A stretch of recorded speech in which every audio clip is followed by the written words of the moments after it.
Gagawa tayo ng crunchy taco! Yes, another negosyo idea na pwede mong pagkakitaan sa bahay. Huwag kayong mag-alala dahil sobrang dali lang itong gawin. And ibibigay ko sa inyo ang secret recipe nila sa taco sauce.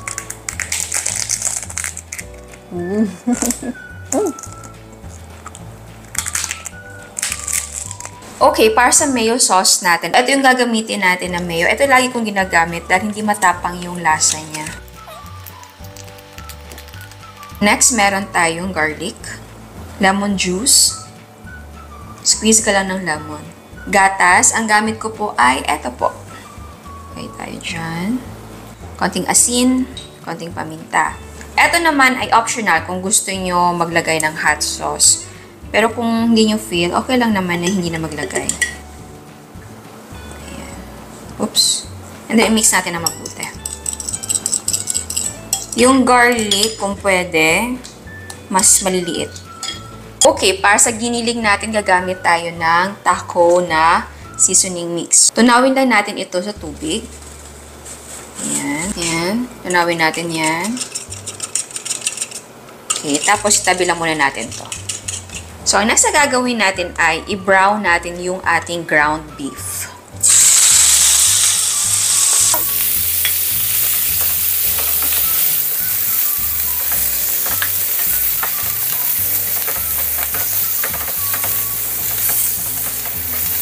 Ayan, kapag brown na po, ilagay na natin yung ating taco mix.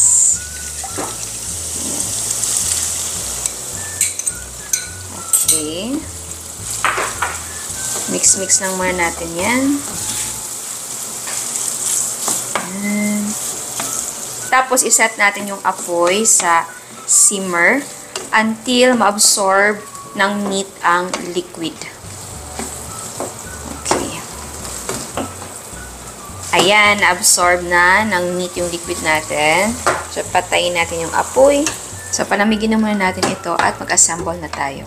Ayan, so mag-assemble na tayo. Ito na lahat yung ating mga kailangan. Meron tayong pipino, kamatis, white onions, meron tayong lettuce, and meron tayong cabbage, yes. And queso, and yung ating meat. Ito naman yung ating taco shells. So maraming brand.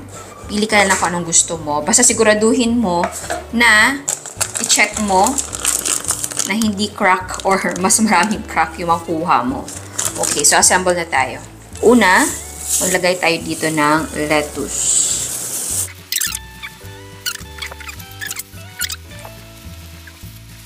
Okay, next ay maglagay tayo ng ating meat.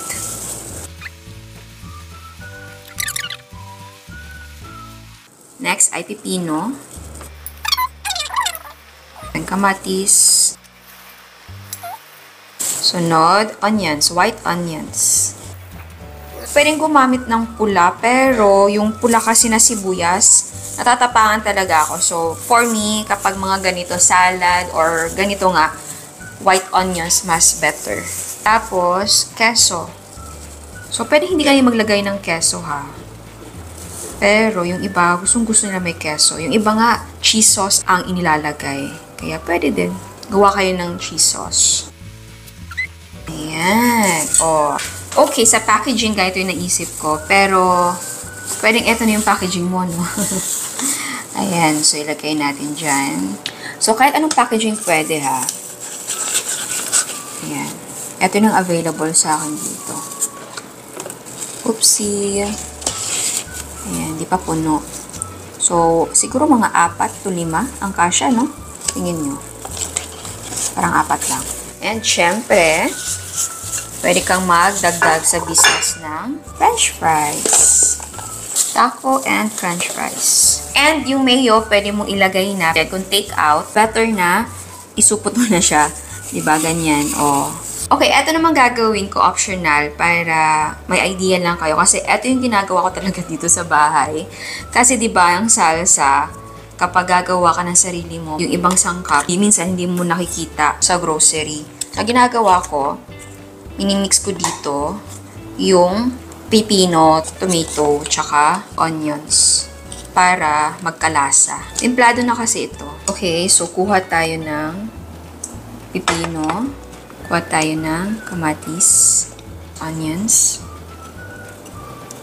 Then, mix natin yan. Ayan, so napadami natin yung ating salsa. Okay, next, gamitin natin yung cabbage. So, yes, pwede na cabbage kung feel nyo. And mas mura ang cabbage. And next. Okay, next naman, ito yung gamitin natin na topping.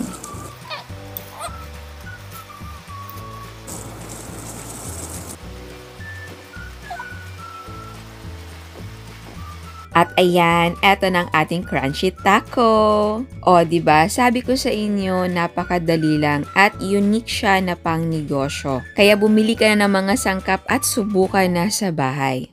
Okay, tikman na natin. Ito na yung may sauce. Ang kunin natin. Ooh. Ayan, no? First bite para sa inyo. Oh.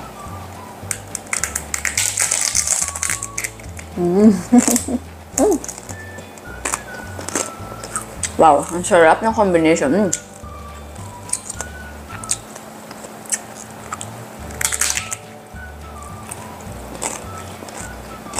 Yum. Nagdag pa tayo. Kung gusto nyo magdagdag ng hot sauce, pwede ha. Yung fries natin. Gustong-gusto ko talaga yung sauce, so gumawa ka talaga nito pang partner mo. Kung napanood nyo yung nacho salad natin, magkapareho yung gawa natin doon ito.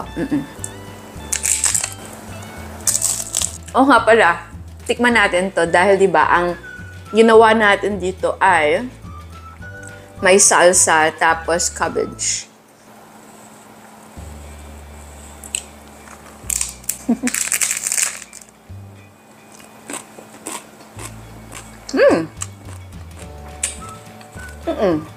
Masarap din na cabbage yung gamit natin.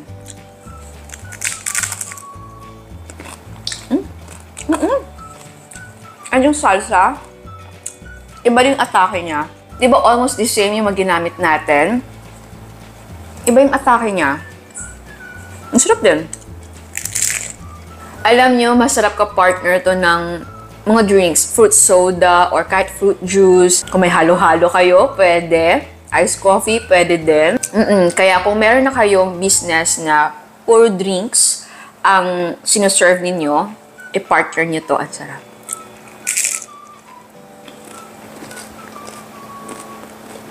Okay, again, sa mga toppings, pwedeng bawasan nyo. Kung ayaw nyo maglagay ng pipino, pwede naman white onions and tomatoes lang. Pero masarap din kasi na may pipino. Maganda din yung texture niya. Crunchy, di ba yung pipino? Sa sauce, pwede kayong gumawa ng cheese sauce and magpabaon ng chili sauce. Pero eto please, subukan yung gumawa nito and i-pair nyo dito. Kahit sa nachos ninyo, masarap po siya. So yes, kung gusto nyo lang gumawa ng snacks para sa family or friends, masarap siya. And kung naghahanap kayo na pang negosyo, pwede po ito. So ayan, sana gustuhan nyo ang recipe natin ngayon. Ciao! At sa mga hindi pa nakasubscribe, please subscribe sa ating YouTube channel and please click the notification bell and please click all para ma-notify kayo sa lahat ng uploads. And please don't forget to like our Facebook page and follow us on Instagram. Thank you!